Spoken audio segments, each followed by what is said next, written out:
예, 안녕하십니까. 통일연구원 조한보입니다.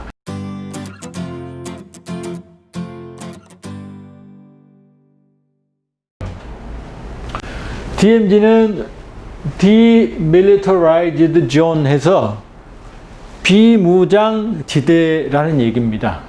그러니까는 한국전쟁이 끝나고 이제 불행하게도 지금은 전쟁이 끝난 게 아니죠. 그러니까 휴전, 정전, 아미스티스 상황입니다. 그때 이 공산 측과 유엔군 측이 이제 경계선을 이제 할당을 해야죠. 그러니까 뭐 제가 칠판은 없는데, 그러니까 남과 북을 가르는 선은 그거는 DMZ가 아니고요, MDL이라고 그래요. MDL, Military Demarcation Line, 군사 분계선입니다. 그 선이 있어요, 이렇게. 그리고 근데 그 선에 사람들이 바로 붙어 있으면 싸우겠죠. 그러니까 그러지 말자. 우리 뒤로 2km씩, 그러니까 남북이 4km가 되겠죠. 북한 2km, 우리 2km씩 떨어져서 요 안에서는 우리 싸우지 말자, 무장하지 말자 라고 한 게 바로 비무장지대예요. 그러면 이제 비무장지대에 대해서 여러 가지 이제 오해가 많은데요. 그러니까 여러분이 철조망 있죠, 철조망. 그 철조망은 어디 있냐면은 요게 군사 분계선이면 여기에서 2km 떨어진 여기에 철조망이 있어요. 그러면 군사 분계선은 철조망이 있을까요, 없을까요?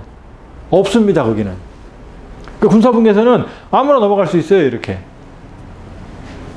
그 군사 분계선은 말뚝만 박혀 있어요, 일정한 간격으로. 한 1200개 정도 서에서 끝까지. 그러니까 아무나 넘어갈 수 있어요.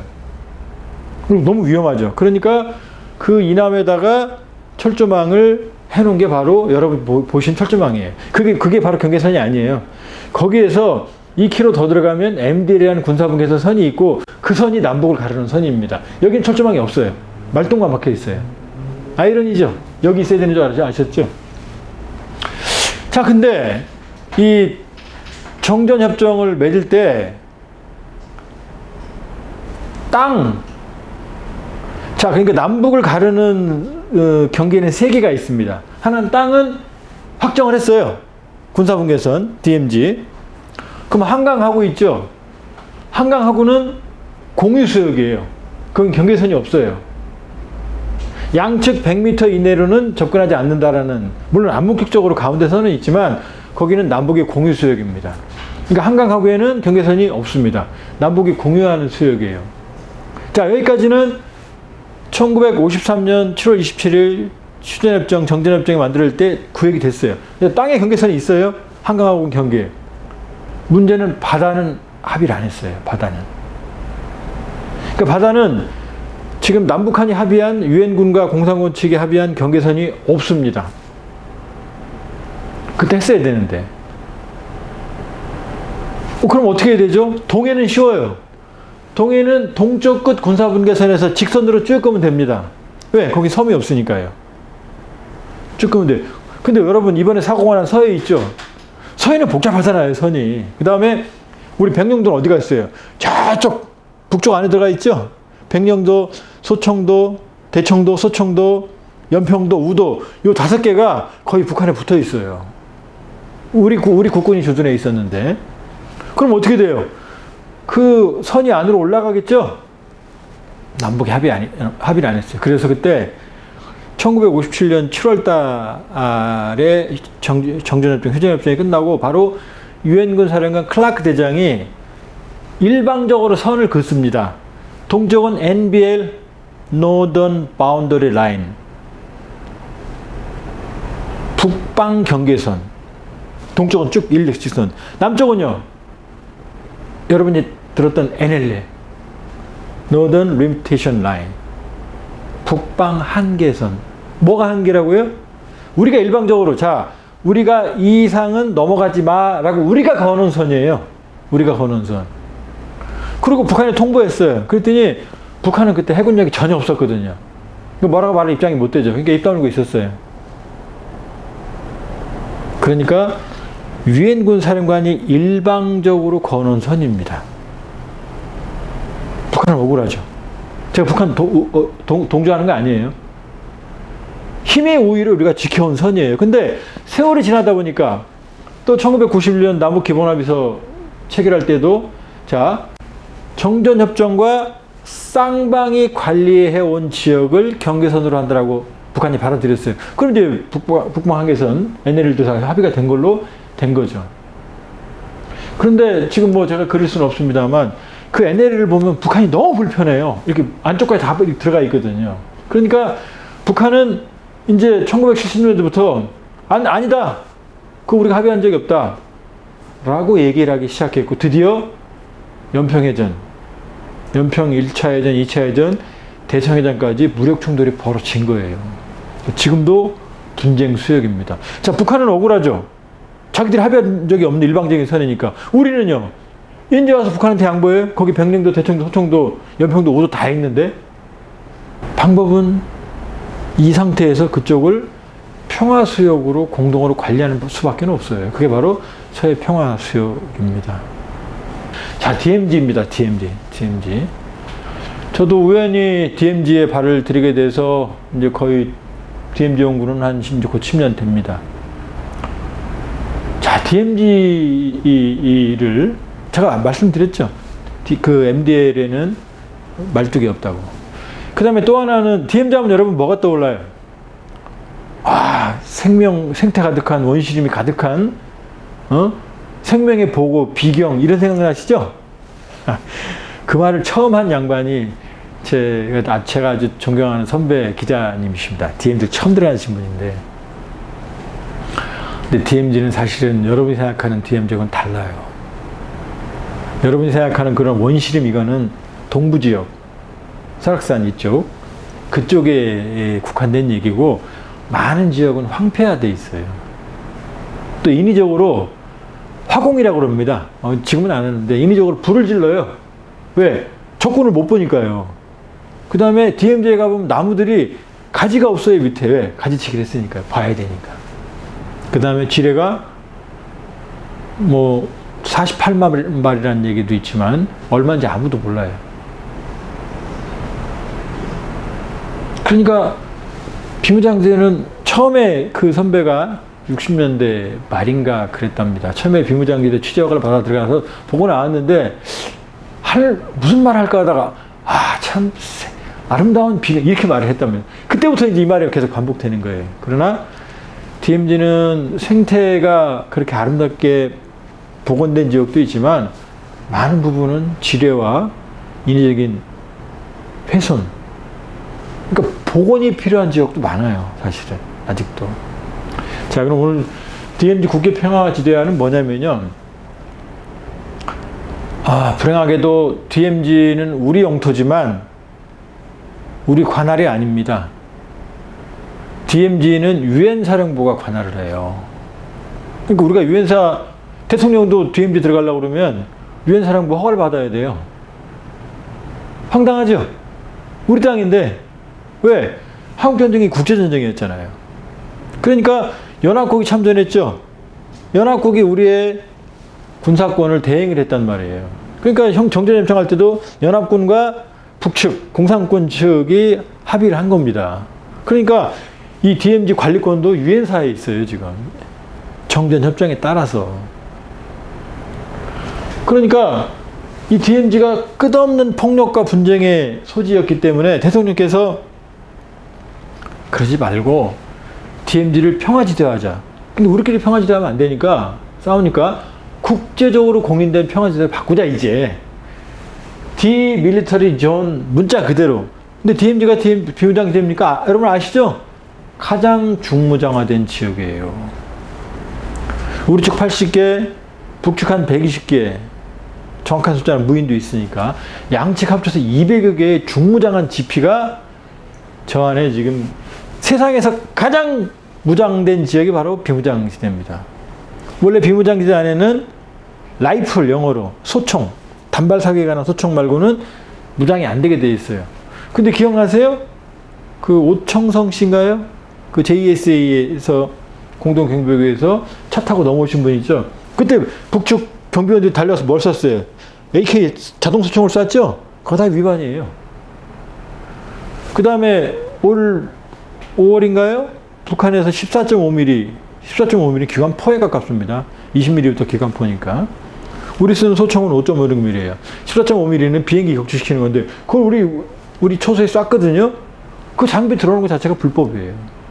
그러니까 비무장지대가 아니라 세상에서 가장 중무장화된 지역이 비무장지대예요. 언제든 일촉즉발의 전쟁이 벌어질 수 있습니다. 그러니까 그걸 평화지대와 그러지 말고 국제 공인된 평화지대로 만들자라고 생각하는 게 문재인 대통령의 구상입니다. 그것과 함께 한 번 더 평화를 좀, 오늘 어디까지 제가 또 말씀드릴지, 이것도 얘기가 깁니다. 뭐 거의 몇 날 며칠 공부 또 강의해야 될 얘기인데 추격해서 말씀을 좀 드려볼게요. 자, DMZ의 비무장화를 지금은 이런 비극적인 우리 공무원도 서해에서 돌아가시고 이런 일이 벌어졌지만 2018년 9월 19일 평양에서 9.19 공동선언을 통해서 군사 분야에서 합의가 이루어져요. 사실 엄밀히 보면 이번 서해에서 북한 서해 함대가 자행한 이 우리 공무원 사살 사건은 사실 9.19 공동성명의 정신에 근본적으로 위배되는 겁니다. 거기에 조항은 없다고 하더라도. 자, 남북은 9.19 군사 분야 합의서, 이게 정말 위대한 문서입니다. 한국전쟁 이후로. JS 비무장화 했어요. 원래 공동경비구역 아시죠? 영화도 있잖아요. 거기에는 옛날에는 경계선이 없었어요. 그냥 남과 북 유엔군이 막 그 안에서 왔다 갔다 했거든요. 근데 어떤 일이 벌어졌죠? 도끼만행 사건 70년대. 그 충돌이 있은 대로 가운데 선을 만들었어요. 그 JS 안에도. 그리고 권총을 차고. 근데 JSA의 비무장화에 합의했어요. 이제 권총 안 찹니다. 그 안에서. 지뢰도 제거했어요. 그 다음에 GP를 11개씩 시범 철거했어요. 기억나시죠? 꽝 터뜨리는 거. 북측 11개, 우리 11개. 근데 한 개씩은 기념으로 놔뒀습니다. 10개씩은 폭파했습니다. 사실 그건 잘한 건 아니에요. 나중에 설명드릴게요. 그건 전쟁 유물이거든요. 우리 역사 바로 알기 사단법인이죠? 그 역사예요, 역사. 역사를 파괴시키는 사람이 어디 있어요? 지금 남한산성 그 GP라고 폭파시킵니까? 북한산성 폭파시켜요? 앞으로는 그러면 안 돼요. 그거는 아픈 상처지만 전쟁 기념관, 전쟁 박물관 역사로 남겨야 되거든요. 이해는 하죠? 서로 상호 신뢰를 보여주기 위해서. 그러니까 앞으로는 안 그럴 겁니다. 저도 그러지 말라고 정부에 많이 얘기했고, 제가 철거했고 했습니다. 그 다음에 뒤에 어떻게 했죠? 화살머리에서 남북이 지금도 위에 공동 발굴했죠? 자, DMZ 비무장화 등 남북한의 군사적 실구 조치는 현 상황에서 진전이 가능한 일이에요. 그러니까 한반도 문제 해결을 견인할 수 있는 조치입니다. 또 2019년 김정은 위원장의 신년사에서, 물론 이 김정은 위원장 신년사가 이루어지지 않았죠. 이때 개성공단 금강산도 열자고 했는데 안 됐고. 적대관 개선을 위한 한반도 전역으로 확대할 의지도 본인이 얘기했어요. 자, 그러니까 DMZ 전역의 비무장화는 조기 실현의 가능성이 이 어려운 상황에도 있다는 말입니다. 자, DMZ는 뭐라고요? 뒤에 또 나올 텐데. DMZ는 살아있는 전쟁 박물관입니다. 전 세계에서 지금 가장, 물론 DMZ는 많아요. 이스라엘, 팔레스타인, 이스라엘, 요르단, 그 다음에 키프로스 아시죠? 사이프러스. 거기도 남북 많아요. 그러나 이렇게 긴장된 전쟁 박물관으로서의 성격을 가진 DMZ는 한국이 유일합니다. 그러니까 DMZ는 민족전쟁이지만 한국전쟁은 세계전쟁이었죠? 공산국가 유엔군 수십 개국이 싸웠어요. 그 기억을 간직한 전쟁 박물관입니다. 우리가 역사에서 뭘 배우죠? 성찰하잖아요. 우리가 역사를 배우는 일은, 인간은 똑같은 인간들이기 때문에 그 잘못을 반복하지 말자, 교훈을 얻는 거고, 역사의 가장 큰 기능 교훈, 성찰이거든요. 바로 역사 성찰의 장소입니다. 생태. 인간이 훼손한 생태를 자연이 스스로 복원한 지역이 바로 DMZ예요. 그러니까 아마존 같은 그런 열대우림은 아니지만 그러나 DMZ의 생태는 아주 유니크한 세계적인 가치를 가지고 있는 거죠. 또 DMZ는 우리 것만이 아니에요. 이미 세계인의 거예요. 우리보다 세계인들이 더 DMZ를 더 잘합니다. 자, 우리가 한국에 와서 당신들 어디 가보고 싶으세요? 라고 물으면은 DMZ가 거의 가장 많은 답이 나옵니다. 자, DMZ 비무장화 반드시 필요합니다. 그런데 DMZ는 평화와 생태 두 가지 가치가 있어요. 이 브랜드 가치의 구현을 병행한 체계적 계획이 필요합니다. 자, 지금 철거했죠? 폭파했죠? 후 활용, 이거는 안 되는 거예요. 아까도 말씀드렸지만. 비무장화 평화지대 로드맵이 만들어져야 되고, 여러분도 고민해야 돼요. 오늘 이 강의가 바로 DMZ 미래를 생각하는. 그래서 DMZ 한국전쟁은 우리에게 가슴 아픈 전쟁이었지만, DMZ를 한국적 평화 모델로 만들 수 있다는 거예요. 우리가 분단과 이 비극적인 서해에서 비극적인 사태가 있지만, 그렇다고 한국 평화를 포기할 겁니까? 그건 아니죠. DMZ를 한국적 평화 모델로 성화시키는 발상의 전환이 필요합니다. 비욘드 땅이 굳듯이. 자, DMZ의 의미와 같이 해볼까요? DMZ는 한반도의 허리를 가르고 있죠. 우리만 갈랐나요? 지금 태평양을 열심히 건너온 배가 부산항에 컨테이너를 내리면 이 컨테이너는 어디까지 가요? 서울까지밖에 못 가요. 한반도는 대륙이죠? 중국은 이미 런던까지 가는 기차 개통한 거 아세요? 수십 개의 유럽까지 가는 노선을 중국은 이미 가지고 있어요. 왜? TSR, 트랜스사이베리안 레일로드, 시베리아 횡단 철도는 블라디보스톡에서 유럽까지 연결됩니다. 유일한. 여기에 중국 철도가 연결돼서 유럽으로 가. 우리는요, 끊어져 있잖아요. 그러니까 태평양을 열심히 달려온 컨테이너는 아쉽게도 서울에서 끝납니다. 철만은 못 가요. 그러니까 어떻게 돼요? 유라시아 대륙과 태평양 문명을 가르는 선이 바로 DMZ예요. 한반도만 가르는 게 아니라. 그러니까 세계를 단절하고 있고, 세계 문명을 단절하고 있고, 우리 역사와 문화를 단절하는 게 바로 DMZ예요. 엄밀히 말하면 MDL이죠. MDL선. 냉전기에는 한반도를 남북으로 갈랐습니다. 자, DMZ는 한미일, 북중로. 이거 얼마나 슬픈 얘기예요. 왜 한미일이에요? 저 반미주의자는 아닙니다만 미국은 저쪽 태평양 건너편에 있잖아요. 한중일 그래야죠. 왜 한미일이 돼요?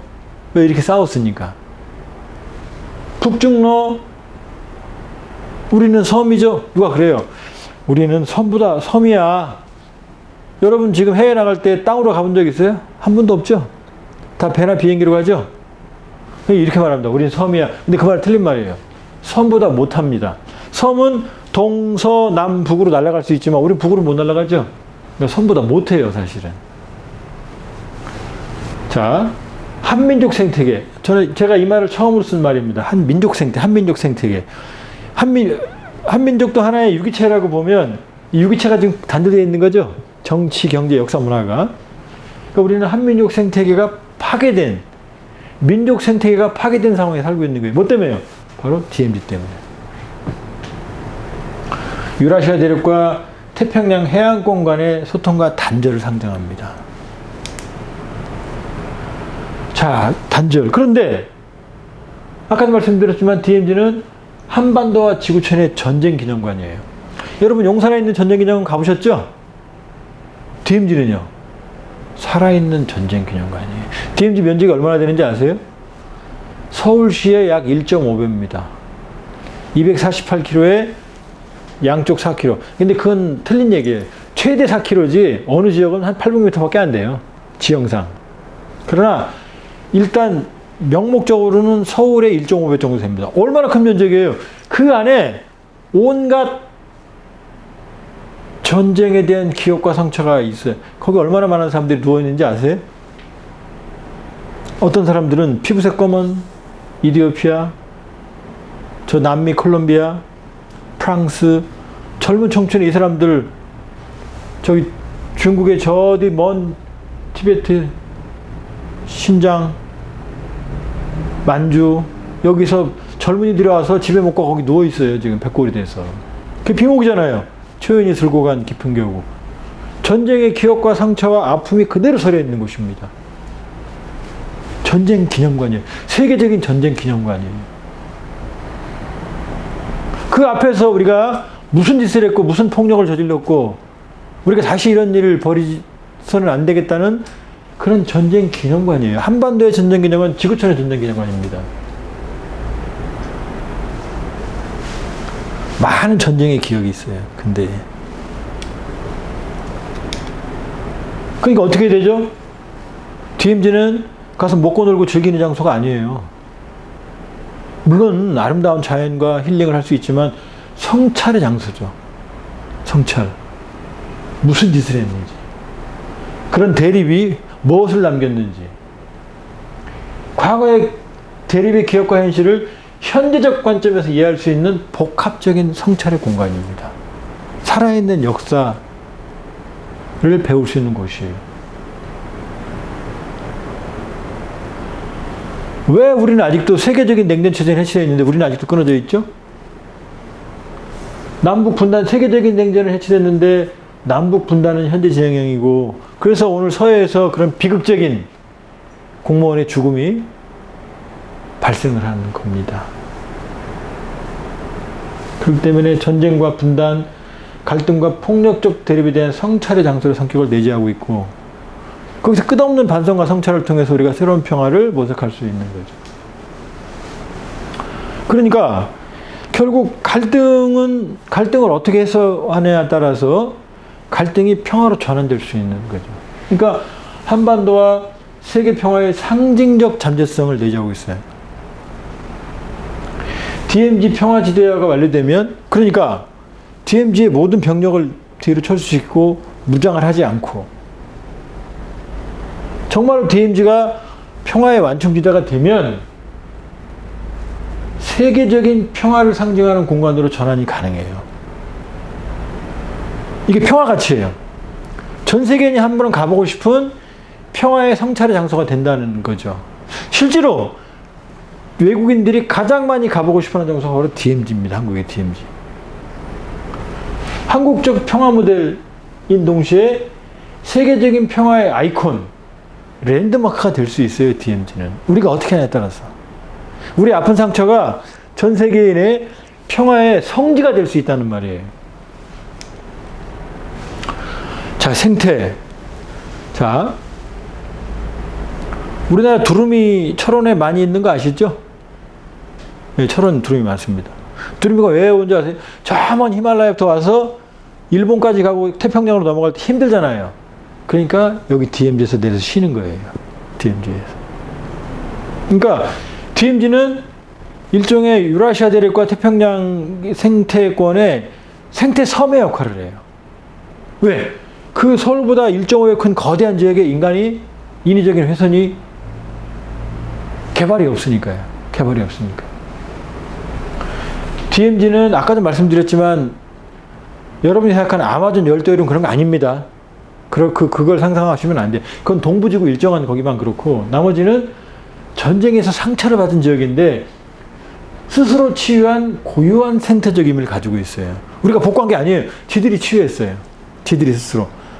전쟁의 상처를 듣고 자기들 스스로 고유한 생태계를 내재하고 있습니다.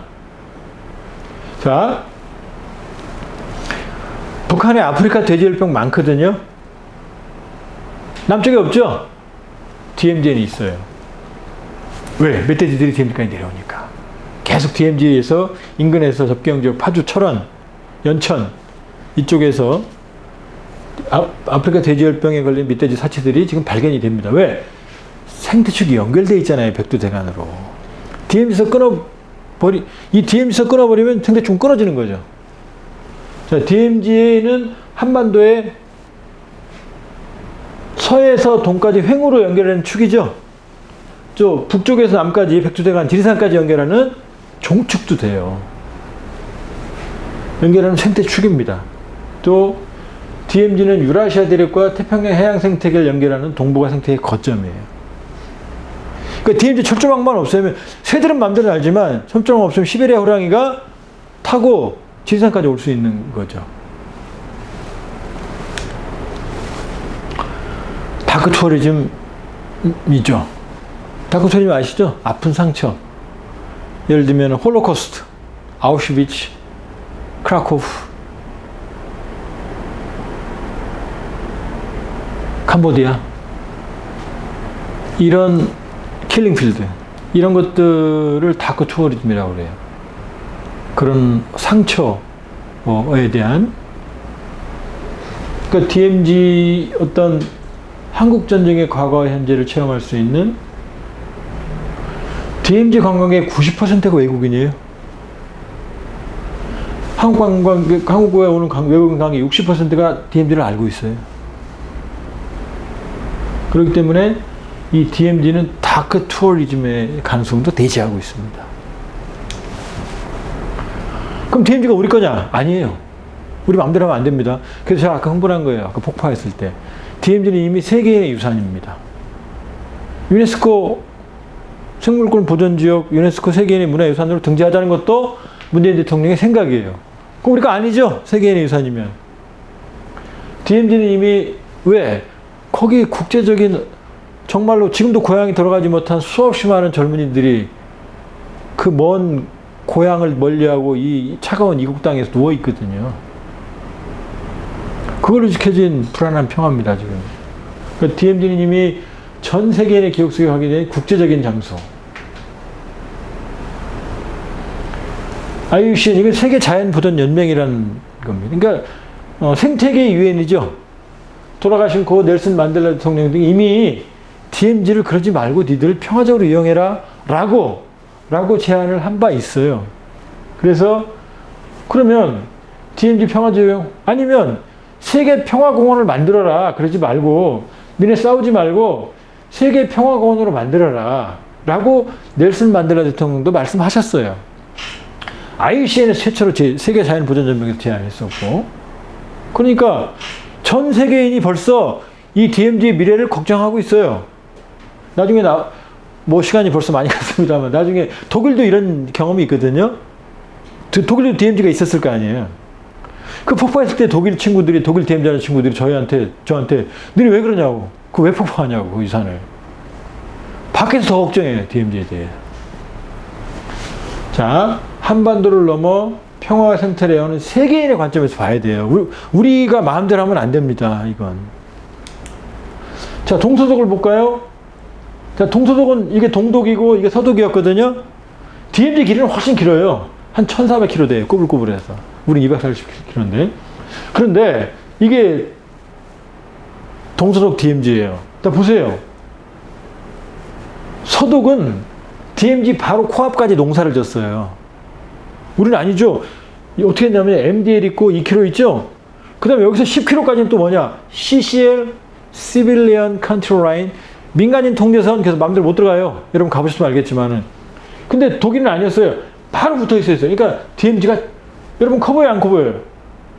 이거 20m, 30m 밖에 안 돼요, 여기는. 짧은 데는. 좁아요. 그러니까 독일의 DMZ는 아주 폭이 좁았어요.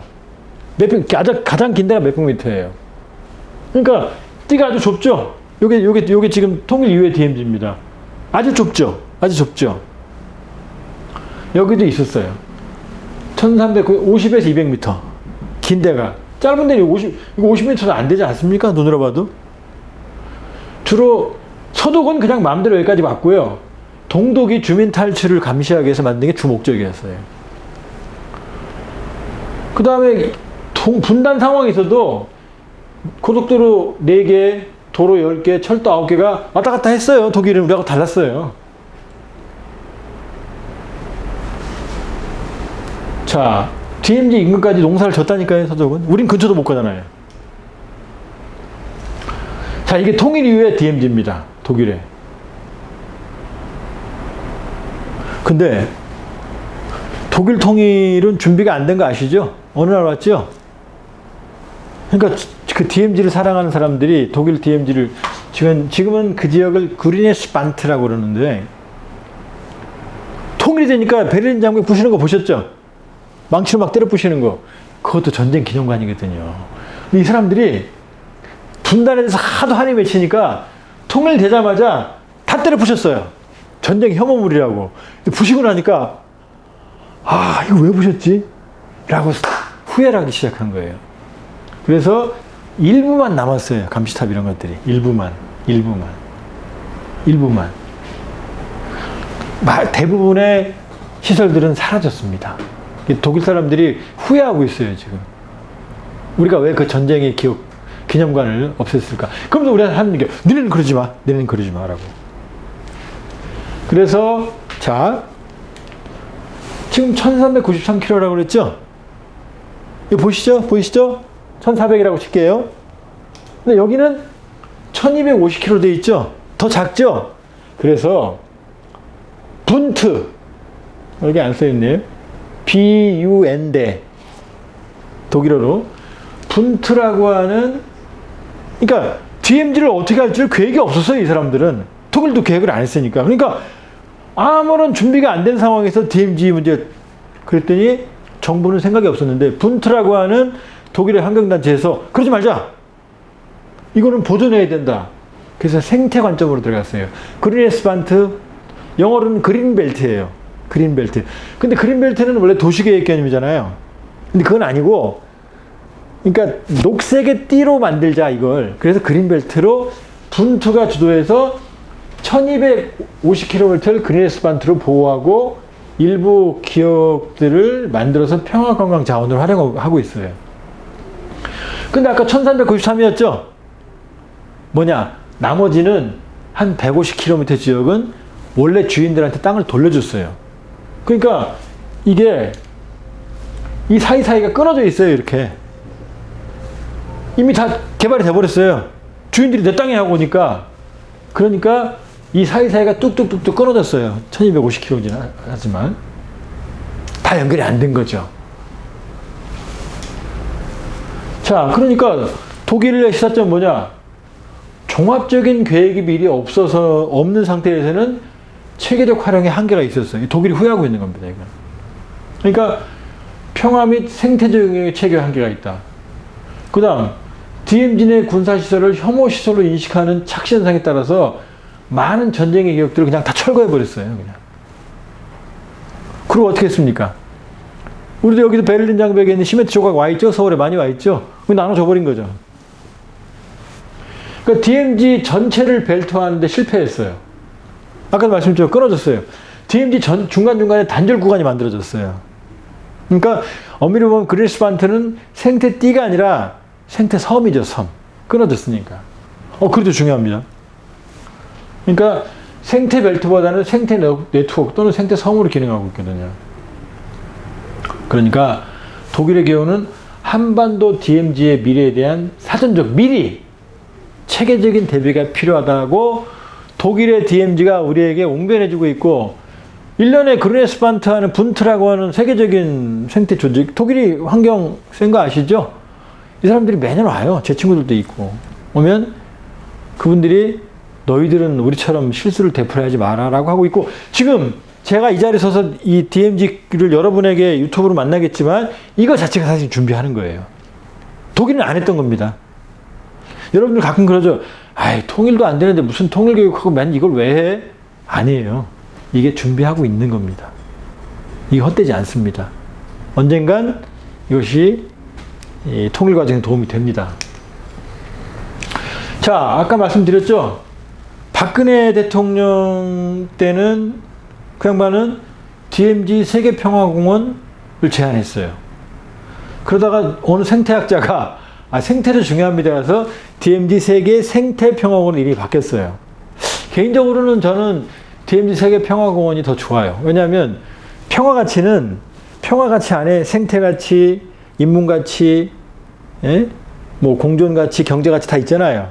그러니까 생태하고 평화는 공존하는 개념은 이해는 하겠어요.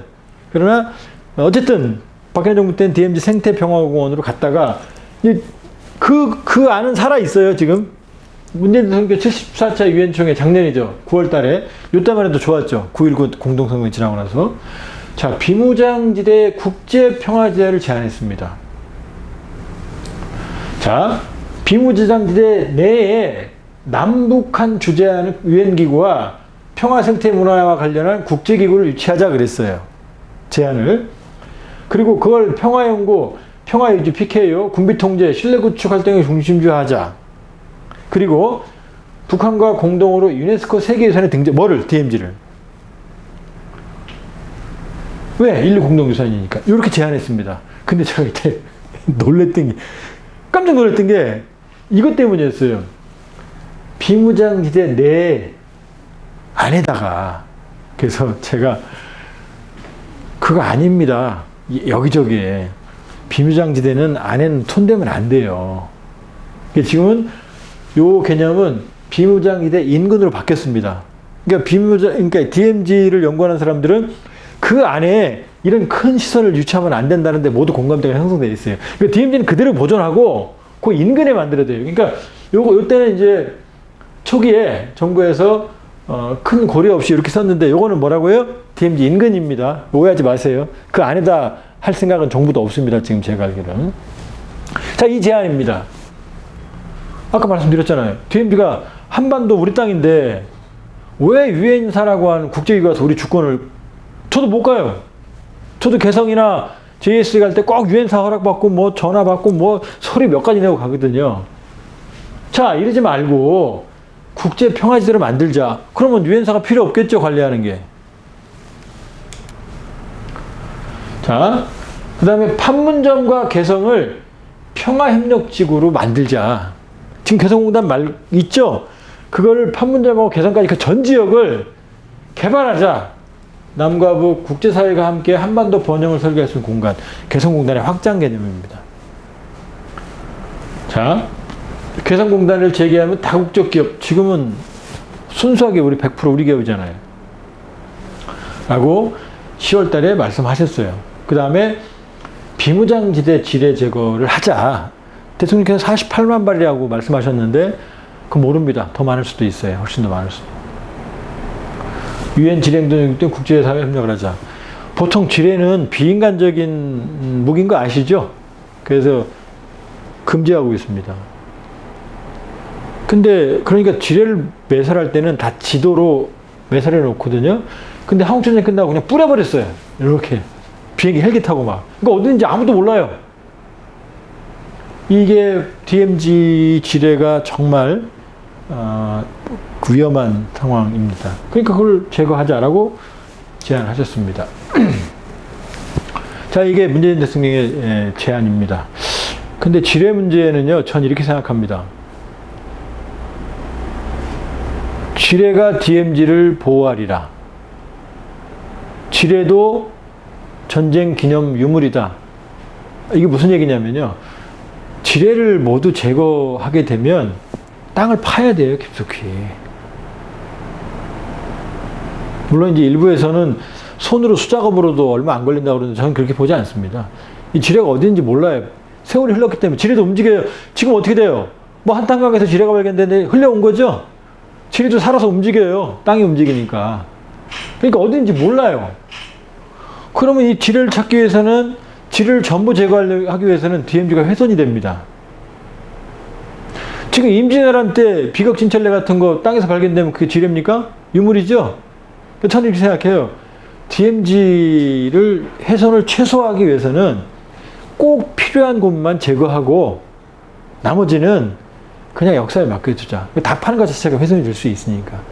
그러니까 미니멈, 그러니까 저는 DMZ의 가치는 결국 있는 그대로의 전체의 보존입니다. 많은 사람들이 저하고 동의하고 있고. 그러니까 지뢰도 48만 발 다 제거하는 게 아니고 우리 생명에 위협이 되는. 캄보디아는 맨날 유엔이 없었는데 거긴 달라요. 거기는 마을 주변에 막 해놨어요. 그러니까 그걸 없애지 않으면 생계가 안 돼요. 근데 우리 DMZ는 오랫동안 우리하고 떨어져 있었잖아요. 그러니까 DMZ를 그냥 DMZ 그대로, DMZ 생태계를 그대로 유지시켜줘도 우리 생활에 큰 피해가 안 가거든요. 그러니까 극단적으로 이렇게 말합니다. 그럼 북한으로 가는 철도 어떻게 뚫어? 육상으로 해요. 고가로. 지하로. 그럼 DMZ는 그대로 뜰이 유지가 될 거 아니에요. 그렇죠? 그래서 가능하면 최소화하는 형태. 자, 한국적 평화 모델. 대한민국 어떻습니까? 저는 대한민국이니까 자랑스럽습니다. 정말 자랑스럽습니다. 한강의 기적 이미 70년대 이뤘죠? 88년에 올림픽 했어요. 삼성. 세계를 선도해요. 경제가. 옛날에 그랬죠. 아이, 한국 사람들은 다리가 짧아서 스케이트 못 타, 수영도 못 해, 골프도 못 쳐. 아니잖아요. 축구, 야구, 빙상, 스케이팅, 피겨 스케이팅, 그 다음에 어떻게 했어요? BTS, 방탄소년단, 기생충, 한류. 대단한 나라예요. 대단한 나라입니다. 그런데 부끄럽게도 민족끼리 총을 겨누고 서해에서 이런 비극적인 손에 피를 묻힌 사건이 벌어지잖아요. 그러니까 그러지 말고 이 갈등을 넘어서 한국적 평화 모델을 창출하자. 이제는 이 세계가 끝없이 피해 분쟁인 거 아시죠? 우리가 남북이 새로운 평화 모델을 만들자. DMZ를 중심으로. 그러니까 DMZ를 남북한 간의 항구적 평화의 정착 그리고 민족 화해의 공간으로 한번 승화시켜보자. 그러니까 그 갈등을 얼마나 잘 해결하느냐에 따라서 갈등의 공간이 평화의 공간으로 전환될 수 있는 거죠. 그래서 한국적 평화 모델, 이것도 다 제가 쓴 용어들입니다. 남북한 간의 항구적 평화 정착, 민족 화해 공간. 자, 세계 평화의 랜드마크. 자, 세계 평화의 랜드마크 있어요, 없어요? 없죠? 물론 뭐 홀로코스트, 킬링필드 있지만 이런 세계 평화의 랜드마크로 한번 생태와 평화가 결부된 전쟁의 기억과 평화에 대한 성찰을 상징하는 세계 평화의 아이콘으로 충분히 만들 수 있어요. 우리의 의지에 따라서.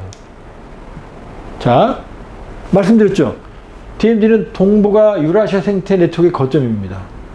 그러니까 남북한의 생태축을 연결하고 동북아 유라시아의 생태 네트워크의 중심으로 발전할 개연성을 가지고 있어요. 자, 그러니까 처음에도 제가 제 강의를 들으면서 눈치채셨겠지만 저는 DMZ 전체를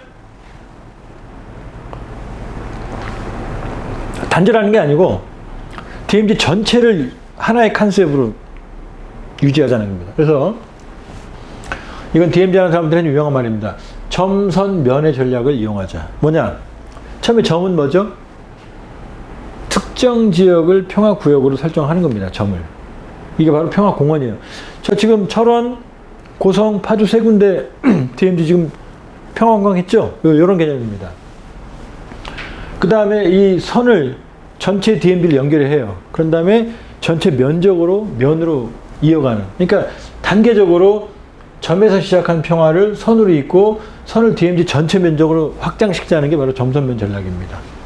그러니까 장기적으로 DMZ 전역을 한 번에는 안 되겠지만 단일한 평화 상태 벨트로 연결하자라는 거고 아까 말씀드렸죠. DMZ 전역의 보존을 기본 원칙으로 철도, 도로 등 필요시설의 고가와 지하로 영향을 최소화하고 아까 말했던 대규모 시설이나 이런 것들은 DMZ 인접지역을 활용하는 겁니다. 그럼 DMZ가 거의 그대로 보존이 되겠죠. 자, DMZ 평화지대는 DMZ만이 아니고 DMZ와 북측 개성을 포함한 접경지역 전체의 평화지대로 저는 확대하고 싶어요. 그리고 DMZ를 중심으로 인근 접경지역, 넓은 의미에서 남북 접경지역까지 공간적 범위, 그 다음에 DMZ와 접경지역의 항구적 평화를 달성한다. 왜 삐라 사건이 왜 벌어졌어요? 그 접경지역이 불안정한 지역이니까잖아요. 그래서 국제협력을 통해 북측 접경지역의 경제적 발전을 견인하면서 공동만족을 달성한다. 이게 이제 제가 좀 도발적인 제안을 해봤어요. 자, 유엔 총회와 유엔 안보리 결의를 통해서 DMZ 국제평화지대와의 합의를 도출하는 거예요. 유엔에서 하는 거예요. 유엔에서. 그러면 유엔 총회와 안보리에서 야 그래 그러면 DMZ를 남북한 정식 가입되어 있으니까요. 안보리가 합의하면 끝나는 거 아시죠? 그러면 DMZ의 국제평화지대가 국제적으로 제도화가 되는 겁니다. 그러면 제가 도발적으로 말씀드렸죠? 자, 여기입니다. 유엔 산하에 유엔이 하는 거예요. 같이 DMZ 평화특별위원회를 만들어요. 왜? DMZ 평화지대를 감시해야 되니까요. 실무기구를 설치해 DMZ의 평화를 국제적으로 보장 감시함. 이게 왜 도발적이냐면 바로 유엔 사령부 기능을 대체하는 거예요. 지금 유엔군 사령부라고 하는 군사기구가 DMZ를 관리하죠. 전 그러지 말자는 거예요. DMZ 평화특별위원회 같은 평화 민간기구를 만들어서 지금 DMZ 유엔 사령부 관리 기능을 이 기구로 넘기는 거예요. 그럼 우리가 군복 입은 유엔군의 승인을 받을 필요가 없는 거죠. 이러면 기분이 좀 덜 나쁘죠. 유엔군이 아니라 민간기구의 관리를 받는 거니까. 그러면 사실상 이제 우리 정부의 주권은 대부분 회복이 되겠죠. DMZ에 대한. 그래서 DMZ에 대한 우리의 주권을 회복하자. 이건 감시기구예요. 그냥 감시기구. 그러니까 지금 뭐 들어갈 때 유엔사 승인을 받고 거절하고 타미플루 아시잖아요. 타미플루. 북쪽 보내려고 그랬는데 유엔 사령부가 그거 안 돼. 그래서 못 갔죠. 그런 일은 없겠죠. 그러니까 이 기구는 유엔 사령부와 같이 DMZ 주권에 대한 제약, 지금 주권 제약 있는 거죠? 아니고 평화 유지와 관리에 국한을 하면 되겠다. 기능을. 자, 그러면 동서독은요 접경관리위원회라는 게 있었어요. 그래서 접경지역에서 이번에 계속 그 말씀을 드리지만 서해에서 돌아가신 그 공무원이 이 접경관리위원회가 있었으면 그런 일이 벌어졌겠습니까? 이 국제평화지대 관리 운영을 위해서 한반도 접경관리위원회를 구성하자. 누가요? 남북이. 그러니까 접경지대를 공동으로 관리하는 거예요. 남북이. 자, 감시기구는 감시기구는 DMZ 평화특별위원회, 유엔. 그 다음에 관리는요. 우리가 직접 관리하는 거죠. 남북이 이제 공동으로. 임진강에서 이번에 홍수 때 북한의 뭐 한강댐을 방류한 해 만에 큰일 난 데 만에 기억나시죠? 남북한의 공유하천이 많아요. 한탄강, 임진강, 북한강부터 시작해서 이 수자원 공동해야 전염병이요. 내려오잖아요. 조류독감에 지금 뭐 말라리아 아십니까? 말라리아 남쪽에 없죠? 전멸했어요. 접경지역에 있습니다. 왜? 북측에서 내려오는 거거든요. 우리가 말라리아 남북관계가 좋을 때 2000년대 초반만 해도 북측에게 대량의 말라리아 방역 물품을 줬거든요. 그때는 접경지역에 말라리아가 없었어요. 왜? 북쪽을 방제했으니까. 근데 이 말라리아 방역 물품을 안 주니까 이제 말라리아가 막 지금 생겨요. 자, 접경관리위원회를 통해서 전염병, 수장거리 등 당면 접경지역 하나는 물론 아프리카 돼지열병, 공동, 솔리 폭발이 다 내려오죠? 고성 산불도 불나면 내려오잖아요, 남북으로. 물론 국제 평화지대화에 대한 협력체제를 구축한다. 동서독도 그렇게 했거든요. 자, 판문점 개성 평화지대는 개성공단 2, 3단계 사업 2천만 평이에요, 다 하면은. 지금 100만 평이거든요. 자, 남한의 자본기술, 우리 흔히 그러죠. 남한의 자본기술과 북한의 자원 노동력을 결합한다. 이건 너무 단순한 거예요. 개성공단 모델이 좋긴 하지만 그 모델은 북한한테 장기적으로 바람직하는 건 아니에요. 우리가 기업을 하고 저쪽에 노동력만 주는 거잖아요. 이걸 넘어서 AI 및 4차 산업시대에 세계적인 경쟁력을 갖춘 남북산업단지로 개발을 해야 된다라는 겁니다. 이건 과거의 컨셉이에요. 개성공단 1세대 컨셉입니다. 이걸로도 특징은 있었지만 그러나 이 개성공단의 모델이 남북한의 미래는 아니다. 자, AI의 4차 산업시대. 김정은 위원장 머릿속에는 바로 AI와 4차 산업을 대비하고 있거든요. 그러니까 세계적인 경쟁력을 갖춘 남북산업단지로 개발하자. 그리고 한반도 신경제 구상과 평화경제 거점으로 발전시키자라는 얘기입니다. 그리고 남북이 아니고 국제공단화를 도모하자. 미국, 중국, EU, 세계 투자 자본 다국적 기업을 유치하자. 그럼 아마 세계 경제의 용광로가 될 겁니다. 자, 그 다음 세계 평화협력 지구로 만들자. 세계. 무슨 말이냐? 그냥 국제 평화지대화로만 끝나는 게 아니고 세계 평화대학. 우리가 만들 충분한 권리와 명분을 가지고 있지 않나요? 이 분단의 갈등의 땅에. 그러니까 DMZ 인근에, DMZ 안은 아니라고 그랬어요. DMZ 인근에 세계평화대학 또는 한반도 평화대학, 이런 평화교육기관을 만드는 겁니다. 그래서 전 세계의 평화운동과 평화 전문가들을 여기 육성하는 거죠. 그리고 여기서 평화운동의 NGO들의 거점이 될 수도 있는 거고, 평화활동의 거점이 될 수 있는 거고, 전 세계 분쟁을 해결할 수 있는 핵심적인 장소가 될 수도 있는 거겠죠. 또 세계 청소년 평화 캠프, 또 세계 평화 박물관, 이런 걸 만들어서 이 DMZ 국제 평화 지대화 계획 안에 이 세계적인 평화 협력 지구를 발전시켜 나가는 거죠. 이런 복합적인 타운이 없어요, 지금 전 세계에. 일종의 평화 캠퍼스로 만들자는 거예요, 거대한 복합적인. 자, 국제기구는 뭐 유엔 사무소, 유네스코 한국위원회, CBD, 이거는 뭐 생물 다양성 협약이거든요. 우리도 의장국을 했습니다, 몇 년 전에. 관련 기구 등을 말씀드렸지만 DMZ 인근이에요. 내가 아닙니다. 이거 중요합니다. DMZ 인근에 위치한다. 그러나 DMZ 내 인공시설의 설치는 지양해야 됩니다. 그리고 전체를 벨트하고 하나의 단일 공간으로 인식해서 평화생태공원을 하는 거예요. 그러니까 가급적이면 최소화하는 거죠. 인위적 터치를. 그리고 DMZ 내 시설을 설정하려고 할 때는 DMZ 브랜드 가치가 아까 말씀드렸고, 저는 국제기구를 유치하는 것도 좋지만 이참에 차제에 우리가 만들자는 거예요. 지금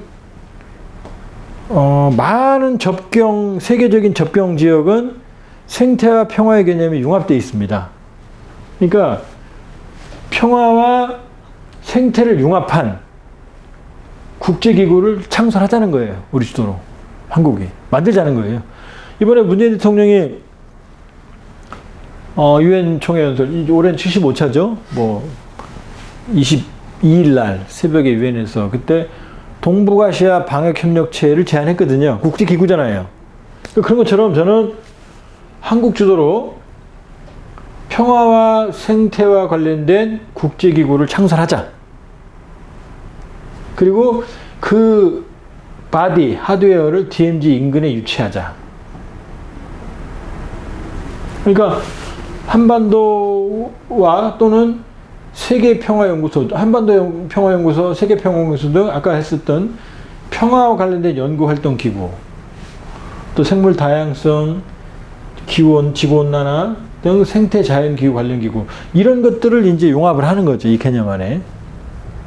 요즘은 인간안보, 포괄적 안보 개념을 얘기하잖아요. 그러니까 전통적인 군사적 위협뿐만이 아니라 자유권, 생존권, 건강권, 자연권, 기후권, 이런 많은 것들을 포함한 인간안보적 관점의 평화생태 관련 국제기구를 만드는 겁니다. 유네스코 세계유산 맞죠? 이미 세계유산이죠. 이게 등재 안 할 일이 없죠. 남북한만 합의하면 유네스코 세계유산에 등재했는데 거기서 총질하고 싸움할 수 있겠습니까?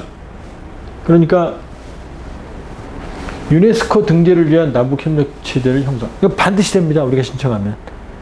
남북이 합의하면 유네스코 세계유산으로는 반드시 등재가 됩니다. 그러니까 가칭 DMZ 유네스코 등재 남북공동위원회를 구성하자.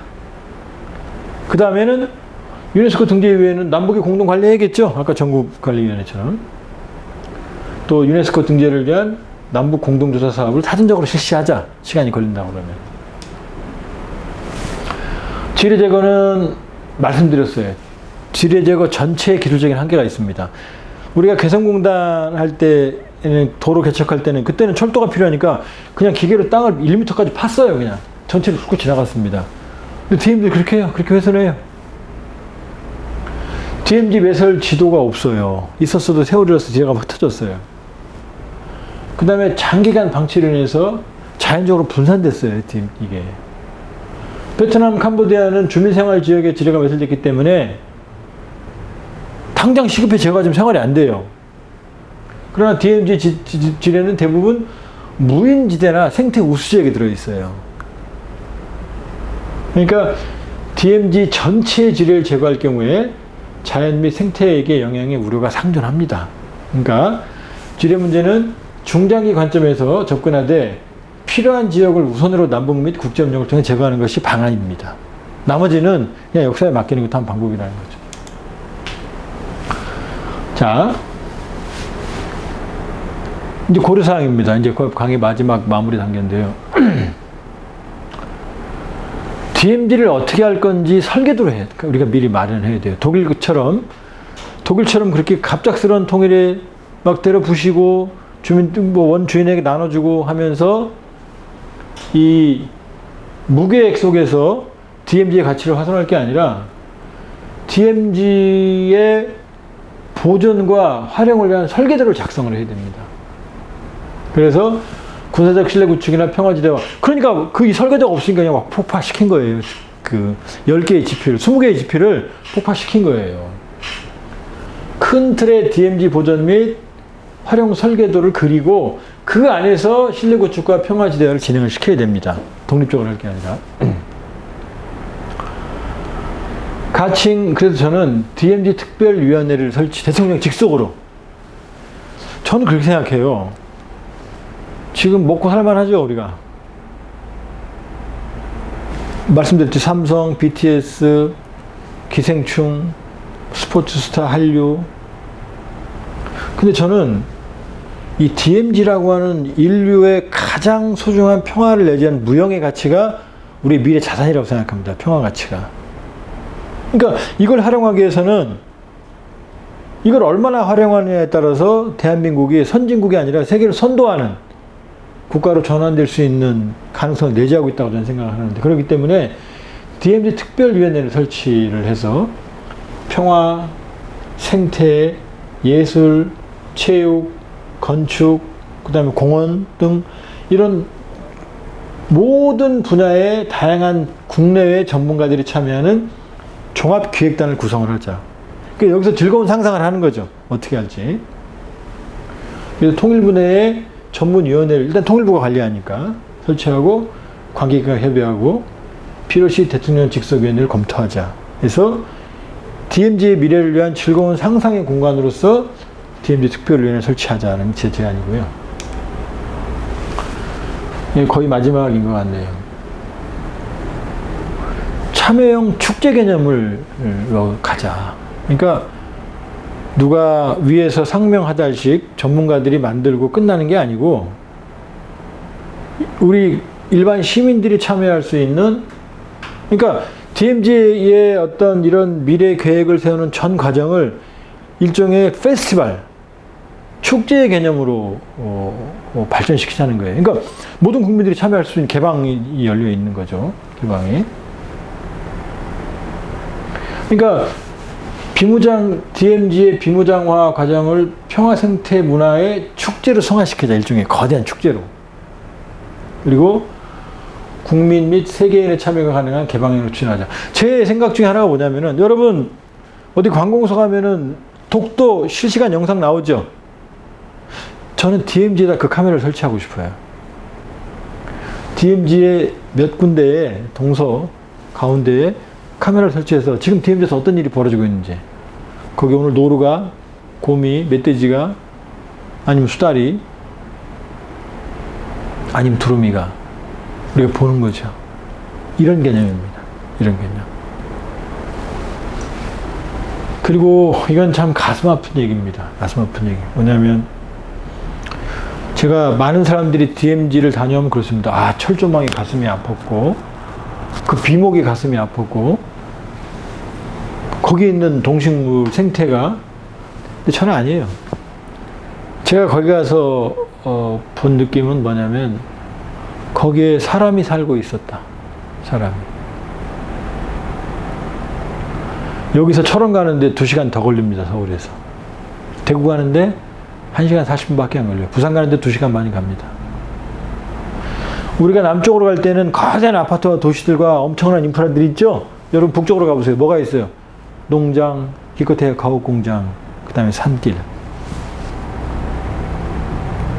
왜 그렇죠? 바로 분단의 비극, 분단의 냉전의 비용이 고스란히 그쪽에 내재되어 있습니다. 요즘 집값 난리 났죠? 땅값 난리 났죠? 적경지역 가보세요. 땅값 싸요, 여기에 비해. 과거에는요, 빨갱이.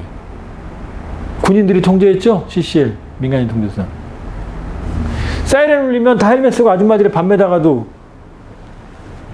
군인들이 민간인들 막 통제하고 막 군인식으로 압박하고 조금만 문제 있으면 사상 검증하고 빨갱이로 뒤집어 쓰이고 저게 분단의 고비용 구조가 그대로 내려앉아 있어요. 똑같이 이 시대를 살았는데 서울은 수십억짜리 아파트인데 저긴 아직도 저발전 상태에서 이 분단의 고통을 그대로 감수하고 있다는 거죠. 정치, 경제, 사회, 문화적으로. 아닌 거죠. 당신들은 재수가 없어서 거기 태어난 거야? 아니죠. 그분들의 희생을 통해서 나머지 발전이 담보가 된 거죠. 그렇죠? 가보니까 사람들이 살고 있었어요. 사람들이. 분단을 그대로 짊어진, 우리보다 몇 배나 더 짊어진 사람들이 살고 있었습니다. 제가 만들어내는 개념이 그분들을 위해서 분단 비용의 균등화. 분단 비용 똑같이 내자. 왜 저 사람들만 내느냐? 이건 뭐냐면요. 이분들이 그동안 낸 비용도 보상해주고 내고 있는 비용도 균등화하고 미래 비용도 균등하자는 거예요. 저분들의 분단 비용으로 나머지 지역이 수혜를 봤으니 저분들에게 그걸 돌려주자는 겁니다. 그럼 지식마다 찾아가 돈을 줄 수는 없잖아요. 어떻게 해야 됩니까? 저기를 살기 좋은 인프라를 깔아줘야죠. 도로를 깔아주고 인프라를 깔아주고 저분들이 향유할 수 있는 많은 삶의 질을 향상해 줄 수 있는 것들을 어디서요? 다른 쪽에서 내야 되는 겁니다. 그러니까 예타 그런 거 하지 말고 투자 타당성은 누가 거기다가 투자합니까? 도로도 없고 길도 없는데 도로를 뚫어주고 길을 뚫어주고 편리, 접근성을 갖춰주고 거주성을 갖춰주면 그때는 자본들이 들어오겠죠. 그죠? 그러니까 DMZ 미래를 우리가 얘기할 때는 먼저 이 사람들의 얘기를 들어야 되지. 제가 DMZ 학회 전문가들과 엊그제 제가 국제학술에서 물어봤어요. DMZ 학술회에서. 여기 없습니다. 막간에. DMZ에 열을 토하는 저를 포함한 사람들한테 제가 손 들어보라고 그랬어요. 지금 적경지역 사는 사람 손 들어보세요. 그전에 아무도 없었어요. 그 실제로 거기서 이 분단의 짐을 그대로 짊어진 DMZ 인근의 적경지역의 사람들이 그분들이 주인이 되는 게 아니라 이제 DMZ의 가치를 외부에서 와서 이제 자기들 마음대로 이 사람들은요. 여기 살았던 사람. 이 사람들이 이분들이 주인이잖아요. 그렇기 때문에 분단 비용이 균등하겠냐. 그리고 DMZ 미래를 얘기할 때는 반드시 그 DMZ를 살아왔던 주인들, 이분들의 삶과 미래의 생활 세계를 반드시 고려해야 된다라는 겁니다. 아마 이게 여기까지가 된 것 같고요. 자, 이제 마무리할 텐데요. 우리는 1950년, 53년, 45년 비극적인 해방은 비극이 아니죠. 그러나 어쨌든 그 수탈된 땅, 45년. 그 다음에 50년, 53년, 모든 게 파괴된 땅에서 세계에 우뚝 섰습니다. 더 이상 선진국 따라가겠다고 징징대면 안 됩니다. 우리 선진국이에요, 이미. 이 선진국입니다, 저는. 그리고 우리는 자랑스러운 역사를 걸어왔어요. 뭐, 좌우 대립, 남남 갈등이 있고, 뭐, 정치권 분열부터 시작해서 참 꼴사나운 일이 많습니다만, 그러나 우리는 성공했습니다. 그러나 절반의 성공이에요. 왜? 분단이거든요. 남은 건 우리가 정말로 세계 선진국에 세계를 선도하는 K방역에서 봤죠, 우리가? 우리 자신감 봤죠? 얼마나 수준 높은 사회인지. 평화 가치를 완성을 할 때, 세계를 선도하는 평화 모델, 한국적 평화 모델을 창출할 때, 우린 비로소 세계를 선도하는 21세기 세계 선도 코리아가 될 수 있을 겁니다. 그 출발은 바로 DMZ라는 그 무한한 평화의 그러니까 갈등의 상징이지만 뒤집어서 얘기하면 무한한 평화의 상징성을 가지고 있는 게 DMZ거든요. 자, 짧은 시간에 많은 얘기를 들었는데 여러분들도 이 DMZ, 이 비극적인 서해에서의 어떤 우리 공무원 사망 사건을 넘어서야죠. 계속 이렇게 할 수는 없죠. 그래서 미래는 평화의 시대가 되어야 된다. 그리고 우리가 그 평화 모델을 창출할 때 세계를 선도하는 평화가 될 수 있을 것이다. 그리고 거기에 우리 DMZ라고 하는 무한한 평화의 자산을 가지고 있다. 제가 오늘 강의가 여러분의 DMZ에 대한 관심, DMZ에 대한 무한한 상상력에 조금이라도 자극이 됐기를 기원드리며 마치겠습니다. 오랜 시간 동안 지루한 얘기 들어서 고맙습니다.